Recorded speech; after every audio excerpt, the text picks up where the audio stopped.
I stared in disbelief at Richard Maxwell's cold smile, my stomach dropping as his words hung in the air. Given your recent performance issues, we're terminating your position, effective immediately. The conference room fell silent. 12 executive faces turned to me, a mixture of shock, pity, and, from a few, poorly disguised satisfaction. My hands trembled slightly as I gripped the edge of the polished mahogany table. For 6 years, I'd been the director of strategic innovation at Criterion Technologies. 6 years of 80-hour weeks, missed holidays, and successful product launches. 6 years of building the company my grandfather had founded decades ago.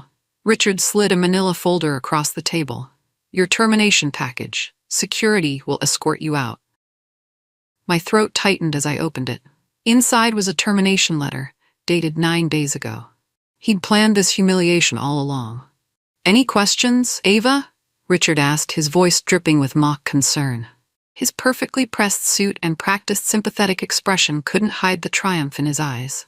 I took a deep breath and closed the folder with steady hands. Just one, I replied, my voice quieter than intended. Did you read my grandfather's will before you decided to do this? His forehead creased slightly, but he dismissed my question with a wave. Clear your desk by noon. I've always felt you were too emotional for leadership, Richard continued, clearly enjoying his audience. A modern tech company needs decisiveness, not sentimentality. The executive team shifted uncomfortably. Most avoided eye contact, except for Diane from marketing, who shot me a look of genuine concern. Your projects consistently prioritized employee satisfaction over shareholder value, Richard said, pacing now. We need someone with genuine business acumen in your role. I noticed Marcus, my replacement, sitting at the far end, trying to suppress a smirk. The two had been college roommates, a fact conspicuously missing from Marcus's employment application. Your replacement has already been briefed, Richard added, gesturing toward Marcus. We need to move forward without delay. I gathered my belongings in silence. Every fiber in my body wanted to defend my record. The 42% revenue growth in my division, the patents I'd secured, the talent I'd recruited. But something deeper held me back. As I stood, Richard couldn't resist one final jab. Perhaps corporate leadership isn't your calling, Ava. Not everyone has what it takes. I walked out without a word, past stunned colleagues and curious stares. Because I knew something Richard didn't, something that would change everything tomorrow morning. My apartment felt unnaturally quiet as I placed my cardboard box of office belongings on the kitchen counter. A photo of my grandfather, Harold Collins, founding CEO of Criterion Technologies, smiled at me from a silver frame. You were right about Richard, I whispered to the photo. I walked to my home office and unlocked the bottom drawer of my desk. Inside was a sealed blue envelope, the one my grandfather's attorney had given me 5 years ago when Harold died. Open this on your 33rd birthday, he had instructed. Not a day sooner. Yesterday had been that birthday. My hands trembled as I broke the seal and unfolded the thick legal documents inside. The first page bore my grandfather's distinctive handwriting. My dearest Ava, if you're reading this, I've been gone for some time. What follows may surprise you, but I've always known your true potential, even if you didn't. I flipped through the pages, my heart racing. Legal terminology jumped out at me. Transferal of ownership, majority stakeholder, silent trust activation. By the final page, I had to sit down. Through a complex legal structure hidden from public record, my grandfather had arranged for 85% of Criterion's shares to transfer to me on my 33rd birthday. I wasn't just an ex-employee. I was the company's owner. The next morning, I sat in the tastefully minimalist office of Jerome Winters, my grandfather's longtime attorney. His silver hair contrasted sharply with his modern black suit as he reviewed the trust documents. Harold set this up with meticulous care, Jerome explained, adjusting his glasses. The shares were held in a blind trust under multiple shell companies to prevent detection. As of yesterday, you own 85% of Criterion Technologies. But how is this possible? I asked. Wouldn't this show up in shareholder reports? Jerome smiled. Harold was brilliantly cautious. He structured it so the true ownership wouldn't be revealed until activation. The board believes the shares are distributed among foreign investment groups, all of which are now yours. He pulled out another folder. I've had these ownership registration forms ready for 5 years, waiting for this day. Did you know Richard would fire me? I asked. Jerome's expression darkened. Harold suspected Richard's true nature. He said Richard showed dangerous ambition without ethical guardrails. That's why he built in special protections. What protections? But turn to page 16, Jerome said, pointing to a clause highlighted in yellow. It's what Harold called the snake repellent provision. As I read it, a mixture of shock and vindication washed over me. My grandfather had thought of everything. In the event of termination without cause, I read aloud from the highlighted clause, the beneficiary may immediately exercise full executive authority without board approval. Jerome nodded. Harold called it the trigger clause. He wanted to ensure that if Richard ever moved against you, you'd have immediate recourse. So I don't need board approval to take control? Precisely, Jerome confirmed. Richard's actions yesterday triggered this provision automatically. You can walk in tomorrow as the controlling owner and CEO. I sat back, overwhelmed. Richard has no idea, does he? None whatsoever. The company's ownership structure was deliberately obscured. On paper, you were just another director he could dismiss. Jerome slid a document across the desk. Sign here and we'll file the ownership transfer immediately. By tomorrow morning, the Securities Exchange will have officially recorded your position. My pen hovered over the signature line. What would you do, Jerome? His professional demeanor cracked slightly. Off the record? Harold was like a brother to me. I watched Richard systematically dismantle Harold's vision after he took over. If it were me, he paused, choosing his words carefully, I'd remember what Harold built the company to be. I signed my name with surprising steadiness. Jerome immediately made a call. Process the Collins Trust activation. Priority level 1. That night, using my still active security credentials, I remotely accessed Criterion's financial systems. If I was going to walk in as the owner tomorrow, I needed ammunition. What I found made my blood boil. Since taking over 3 years ago, Richard had slashed the R&D budget by 68% while tripling executive compensation. The employee wellness program my grandfather created had been gutted. The education fund for staff children eliminated.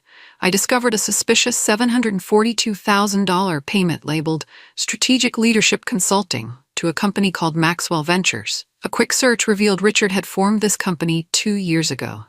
He was paying himself consulting fees on top of his $1.8 million salary. Even worse, the retirement fund Harold established for long-term employees had been restructured, with nearly $3.2 million diverted to operational priorities, which coincided perfectly with the executive suite renovation and the new corporate jet lease.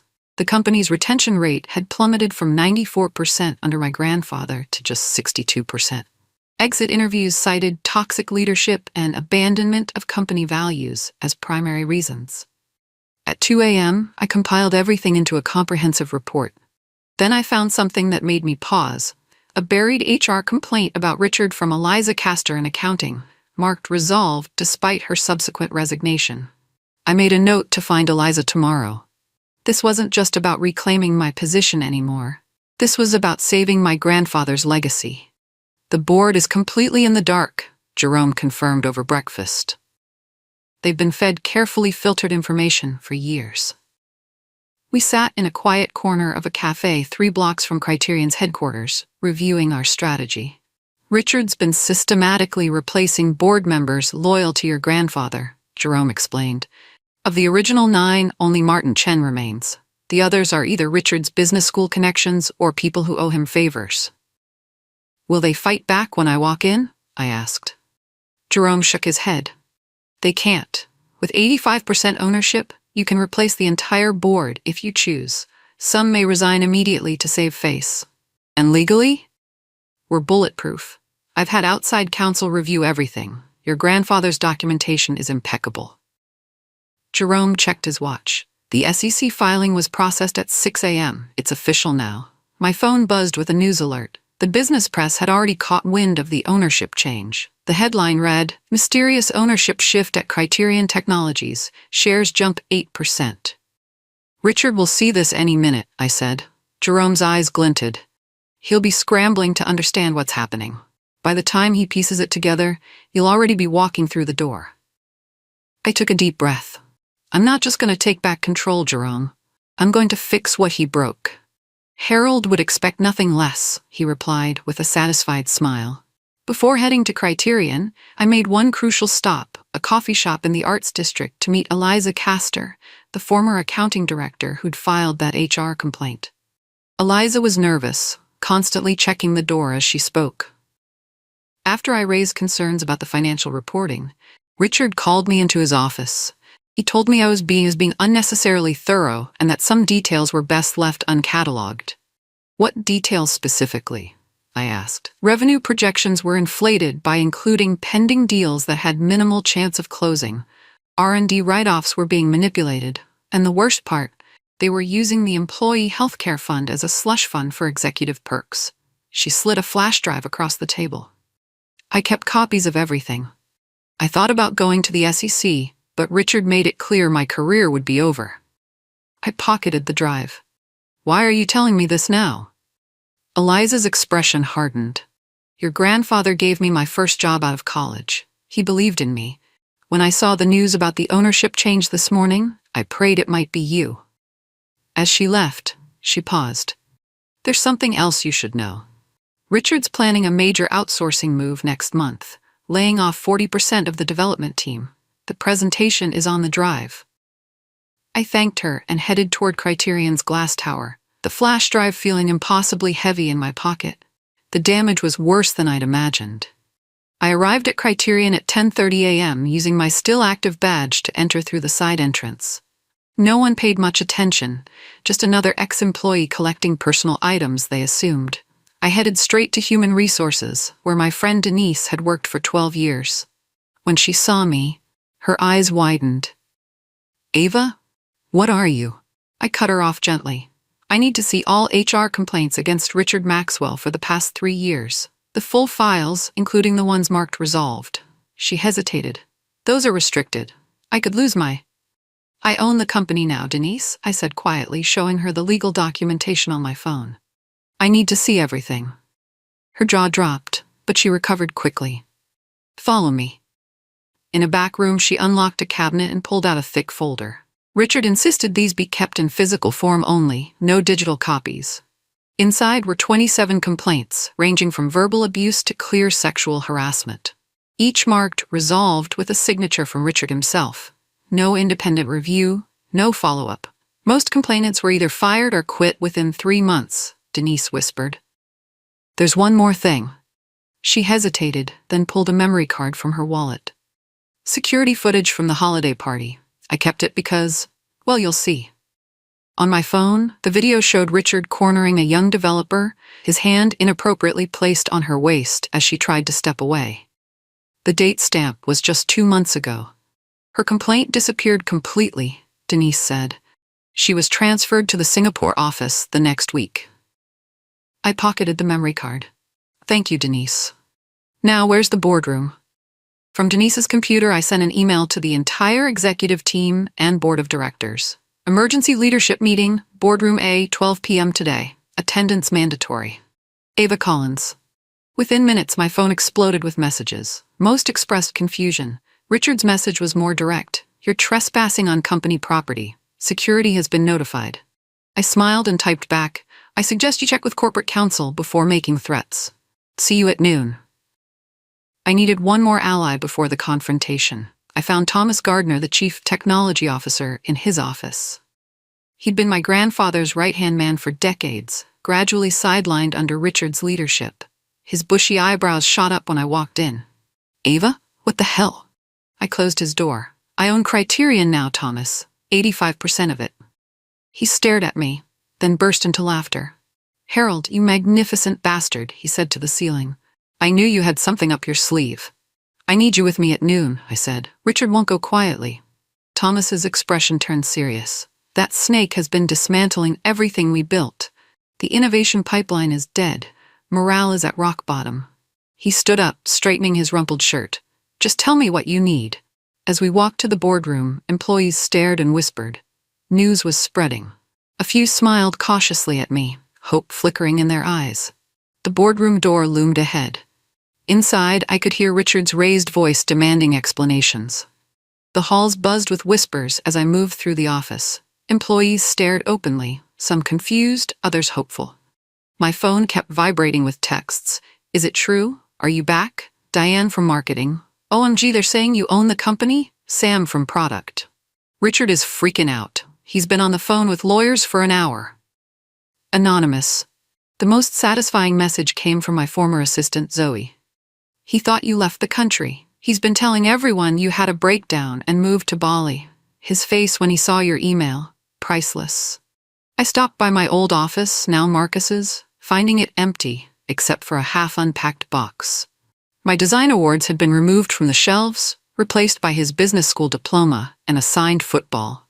On his desk sat a presentation titled, Restructuring Innovation, a Modern Approach. I flipped through it quickly, my jaw tightening at each slide.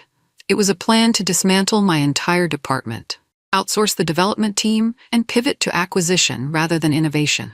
The final slide read, projected cost savings, $12.3 million annually. Projected executive bonus pool increase, $4.7 million.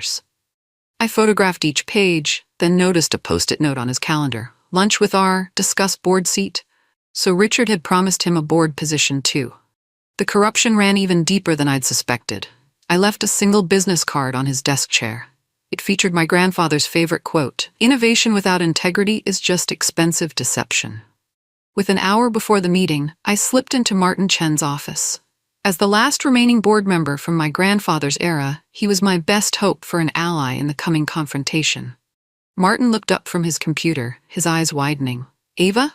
What's happening? Richard is in meltdown mode. I closed his door. My grandfather left me 85% of Criterion. As of this morning, I'm the majority owner. Martin removed his glasses, rubbing the bridge of his nose. That explains the stock alerts. He studied me carefully. Harold always played the long game, but you should know, Richard won't surrender easily. I have evidence of financial misconduct, I said. Misappropriation of funds, falsified reports, buried HR complaints. Martin nodded grimly. I've suspected as much, but Richard stacked the audit committee with his allies. Every time I've raised concerns, I've been outvoted. He leaned forward. What's your plan? Remove Richard, restructure the board, and return to my grandfather's vision. Martin's expression was grave. I'll support you, but be prepared. Richard plays dirty when cornered. Last quarter, when I questioned the R&D budget cuts, he threatened to reveal my son's past addiction issues to the press. My disgust must have shown because Martin added, that's who you're dealing with, Ava. Then it's time the company deals with who I am. I replied, will you stand with me in there? Martin straightened his tie. Harold gave me my start 30 years ago. It would be my honor. 30 minutes before the meeting, Jerome called with an urgent warning. Richard is making moves. He just filed emergency paperwork to create a co-CEO position. Can he do that? I asked, pacing outside the boardroom. He's trying to dilute your immediate authority. The filing names Marcus Johnson as interim co-CEO, effective immediately. It requires board approval, but he's claiming business continuity provisions. I felt a surge of anger. He's still trying to outmaneuver me. There's more, Jerome continued. He's called in a favor at First Bank to freeze the company's main accounts, claiming potential fraud. He's creating chaos to buy time. I spotted Thomas hurrying toward me, his face grim. Richard just announced a company-wide reorganization by email. He's positioning it as already approved by the board. People are panicking. I made a quick decision. Jerome, use my controlling interest to block the co-CEO filing immediately. Then contact First Bank's president. Grandfather played golf with him for 20 years. Explain the situation. Thomas raised an eyebrow, impressed. I handed him my tablet. Send this company-wide right now. The message was simple. All organizational changes are suspended pending today's leadership meeting. Remain calm and continue normal operations. Ava Collins, majority shareholder. Thomas grinned as he hit send. That should throw a wrench in his plans. My phone rang. Richard. I declined the call and texted, save it for the meeting. 12 sharp. It was 11:45 a.m. The boardroom was still empty, giving me 15 minutes of quiet before the storm. I walked the halls of Criterion one last time as just Ava, not as the owner, not as the boss, but as the person who'd grown up visiting this building with her grandfather, who'd started in the mailroom during college summers, who'd worked her way up without ever using the Collins name as leverage. The once vibrant workspace felt hollow. Innovation pods stood empty. The creative lounge had been converted to executive parking. The wall that once displayed employee achievements now featured sterile corporate platitudes. I paused at the memorial plaque for my grandfather in the main lobby. His words were etched in bronze. We build technology to elevate humanity, not to replace it. Next to it hung Richard's new mission statement, maximum shareholder value through strategic optimization. Two employees whispered nearby, eyeing me nervously. I recognized one, Jamie from the design team. "Jamie," I called softly. "How are things really?" His eyes darted around before he answered. "Honestly, terrible. 4 resignations last week alone. They cut our healthcare options again. Nobody remembers why we used to love working here." I nodded. "I remember." Checking my watch, I added, "And after today, I hope you will too." As I turned toward the boardroom, Jamie called after me. "Is it true? Are you taking back the company?" I smiled. "Watch your email in about 45 minutes. At exactly 12 p.m., I pushed open the boardroom doors. The room fell instantly silent. Richard stood at the head of the table, mid-sentence. 8 board members sat in leather chairs, expressions ranging from confusion to open hostility. Marcus hovered uncertainly by the credenza. "This is a closed meeting," Richard snapped. "Security." A guard appeared at the door, looking uncomfortable. "It's okay, Dave," I said calmly. "I believe I'm expected." Jerome walked in behind me, followed by Thomas and Martin. Jerome placed a thick binder on the table. "What is the meaning of this?" demanded Vivian Shaw, one of Richard's board appointees. "Allow me to clarify," I said, my voice steadier than I felt. "As of 6:13 a.m. today, I am the registered owner of 85% of Criterion Technologies' outstanding shares." Richard's face contorted. "That's impossible.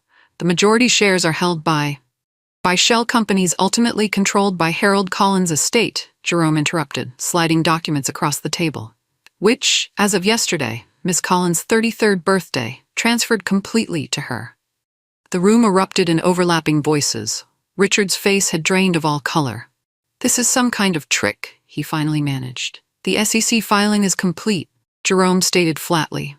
"It's public record now." I walked slowly to the head of the table where Richard stood. "You might want to take a seat, Richard.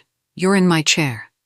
Richard remained frozen, his knuckles white against the table edge. "The board won't stand for this hostile takeover," he sputtered. I smiled calmly. "This isn't a takeover, it's a revelation. My grandfather arranged everything perfectly legal." Board member James Wilson, a recent Richard appointee, leaned forward. "Even so, operational changes require board approval. We have procedures." "Actually," Jerome interjected, "with 85% ownership, Miss Collins can unilaterally make several immediate changes, including officer appointments." He distributed a legal brief to each member. "But," James began. "Furthermore," I continued, "Richard's termination of my employment yesterday triggered what my grandfather called the snake repellent clause. I now have emergency authority to restructure leadership without board vote." Richard found his voice. "This is preposterous. The board will?" "The board will what, Richard?" I asked. "Vote against the 85% shareholder? Let's be practical." I placed my hands on the table, addressing everyone. "I call for an immediate vote to remove Richard Maxwell as CEO of Criterion Technologies. All in favor?"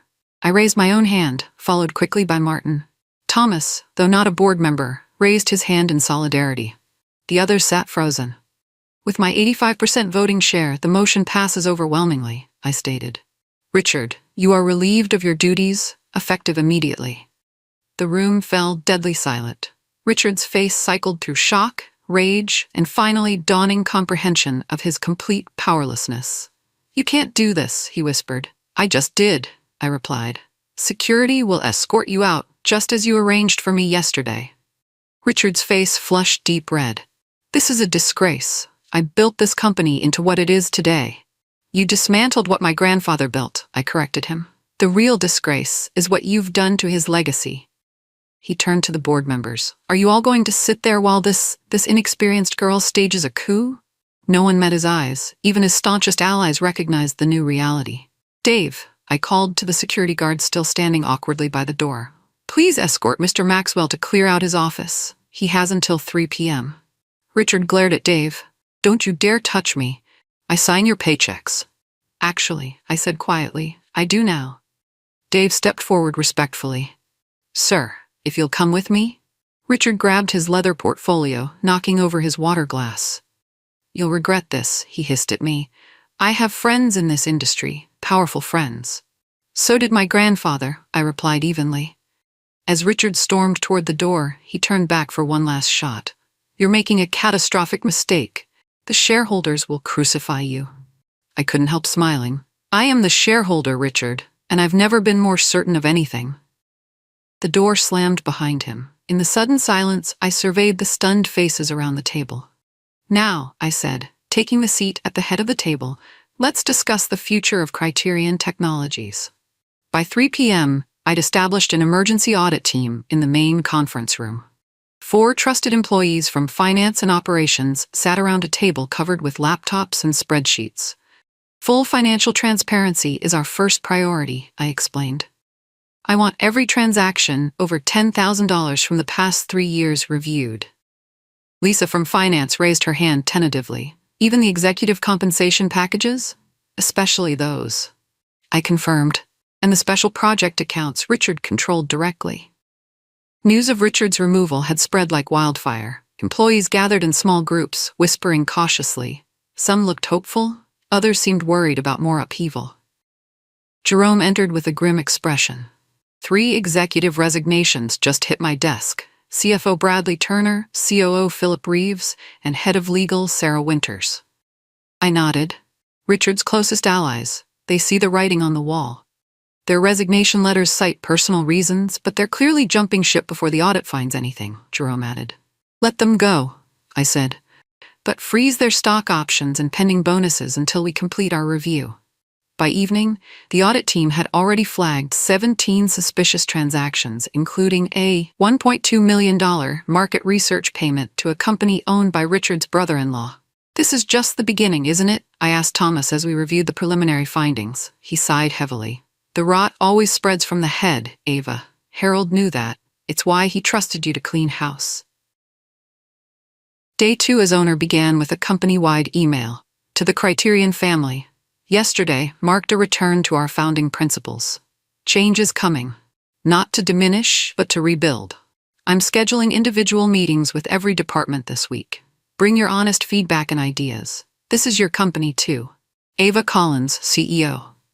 My first stop was the maintenance department, where I found Miguel Sanchez cataloging equipment. 17 years here, he told me, and this is the first time a CEO has visited maintenance. "What would you change if you could?" I asked. He hesitated, then opened a worn notebook. Inside were detailed plans for energy efficiency improvements that could save thousands monthly. "I've submitted these 4 times, he said. No one ever responded. By that afternoon, Miguel was appointed head of facilities optimization with a budget to implement his ideas. I met with each department, uncovering similar stories, brilliant ideas buried by bureaucracy, dedicated employees ignored by leadership. In customer success, I found a call center team with the highest satisfaction ratings despite having their bonuses cut.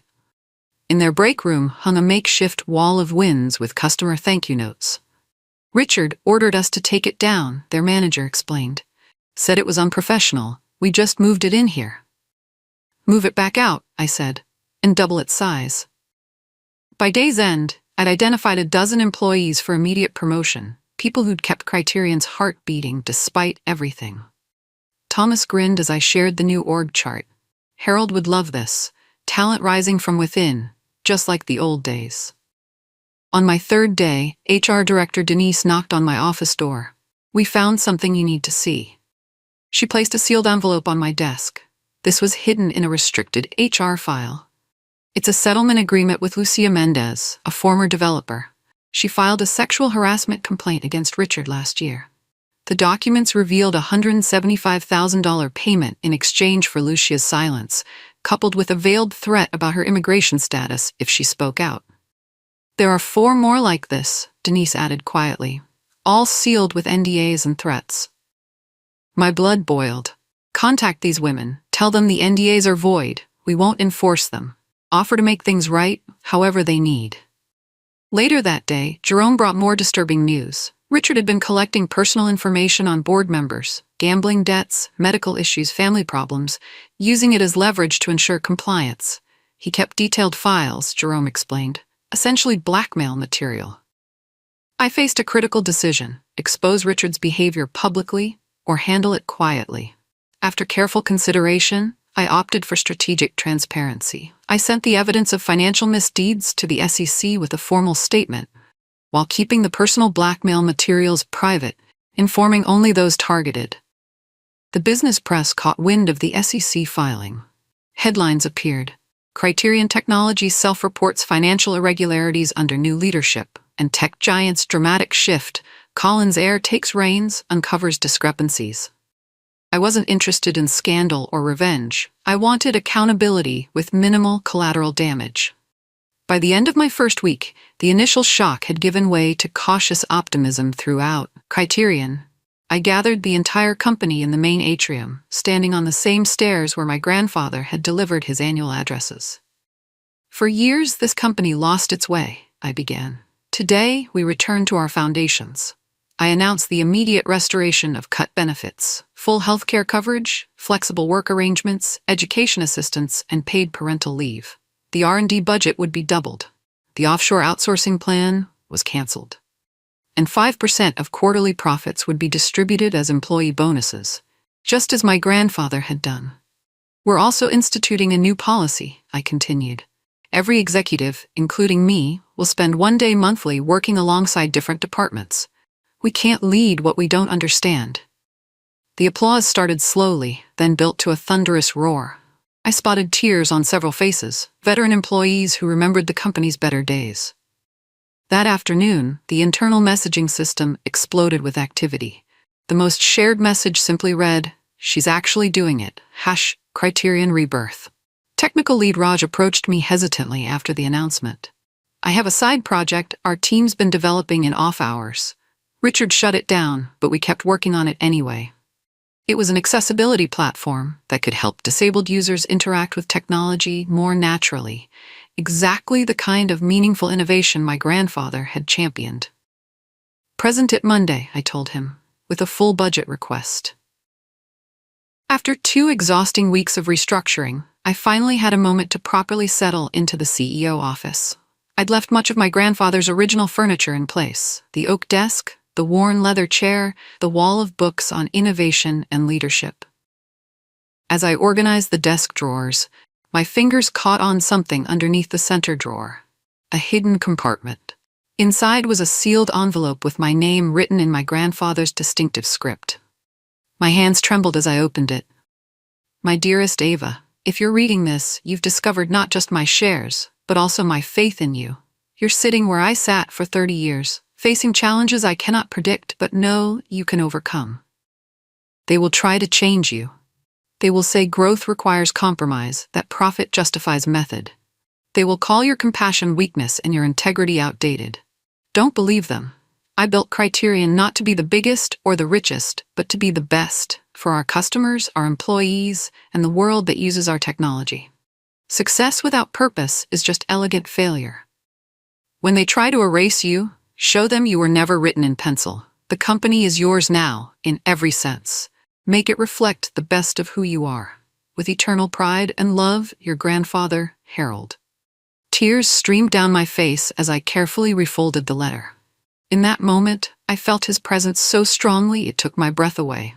I gently placed the letter in a frame and hung it beside my desk, a daily reminder of why I was here and what truly mattered. 3 months into my leadership, the quarterly reports were finalized. I gathered the executive team, mostly new faces alongside a few veterans, in the boardroom where I'd been fired not so long ago. "The results speak for themselves," I said, as Thomas distributed the bound reports. Employee retention had jumped from 62% to 91% in a single quarter. Application numbers for open positions had tripled. The anonymous internal satisfaction survey showed the highest scores in 7 years. And most surprisingly to some board members, our financial metrics were soaring. Without the bloated executive compensation packages and wasteful vanity projects, our operating costs had decreased by 14%. Revenue was up 18% as clients responded to our renewed focus on innovation and quality. "This doesn't make sense," muttered James Wilson, one of Richard's remaining board allies. "We were told cutting benefits and outsourcing were necessary for profitability." "You were lied to," I replied simply. "Treating people well isn't just morally right, it's good business."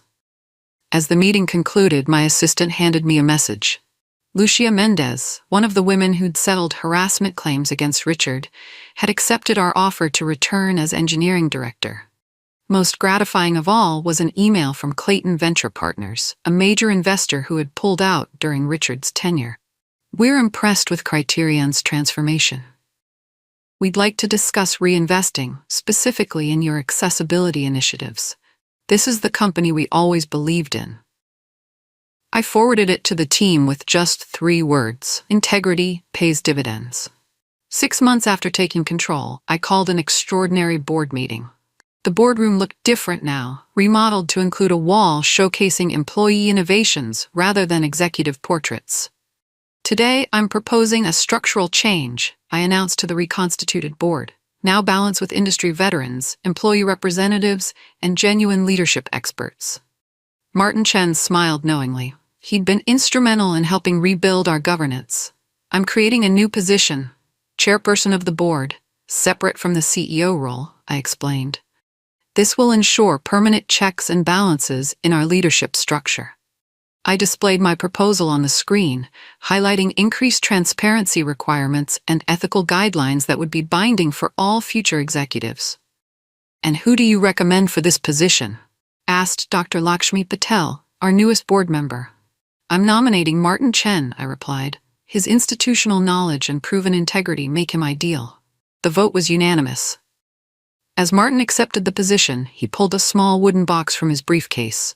"Harold gave me this years ago," he said, opening it to reveal a vintage fountain pen.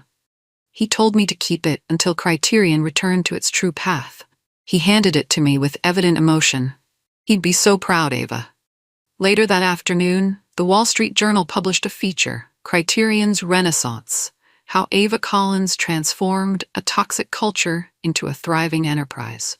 The article detailed our revitalized innovation pipeline, industry-leading benefits, and surging stock price. What they couldn't capture was the changed atmosphere in our halls, the return of laughter, collaboration, and genuine pride. 1 year to the day after my public firing, I stood in the lobby of Criterion Technologies watching the morning sunlight stream through the glass doors. The same doors I'd walked out of in humiliation 12 months ago. Today was different. Employees greeted me with warm smiles as they streamed in. The security guard who had escorted me out under Richard's orders now gave me a respectful nod and a genuine, "Good morning, Miss Collins." I made my way to the main atrium where a crowd had gathered. Today we were unveiling something special, a new installation honoring Criterion's history and future.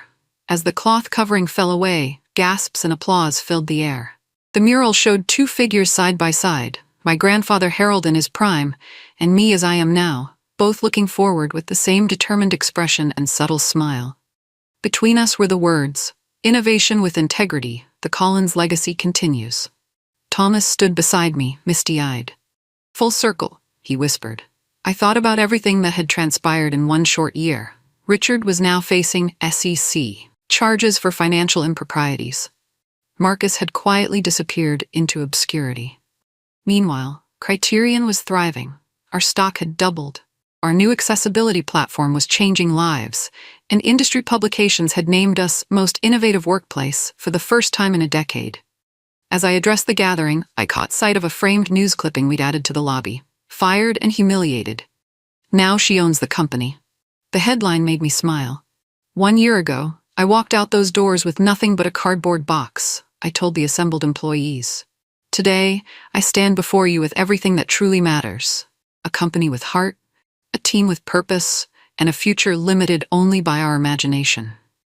I paused, feeling a profound sense of completion. My grandfather always said success isn't measured by what you gain, but by what you give. Today, we recommit to that principle. We build technology not just for profit, but for people, not just for shareholders, but for society. The applause was deafening. As it subsided, I added one final thought.